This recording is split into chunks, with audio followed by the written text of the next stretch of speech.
নমস্কার বন্ধুরা, শ্রীকান্ত গার্ডেনে আপনাকে শুভেচ্ছা। আজকে আপনাদেরকে দেখাবো কালারিং বাহারি আমরা ডাল কেটে বালিতে বসিয়েছিলাম, সে তার শিকড় হয়েছে সেটা দেখাবো এবং টবে লাগাবো সেটাও দেখাবো। আসুন দেখাই আপনাদেরকে।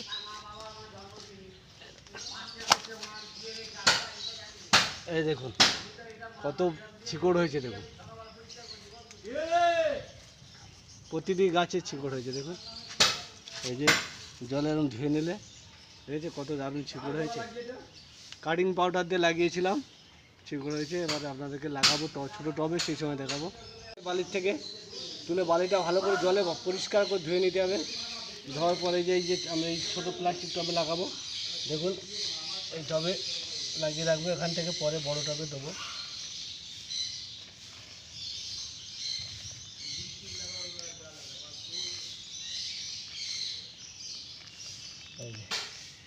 লাগানোর পরে সেটে রেখে দেবেন সুন্দরভাবে।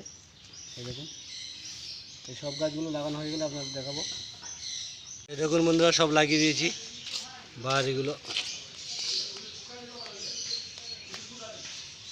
এইভাবে লাগাবেন, লাগিয়ে 3 দিন ছাওয়াতে রাখবেন, রাখলে ভালো হয়ে যাবে, সব বেঁচে যাবে।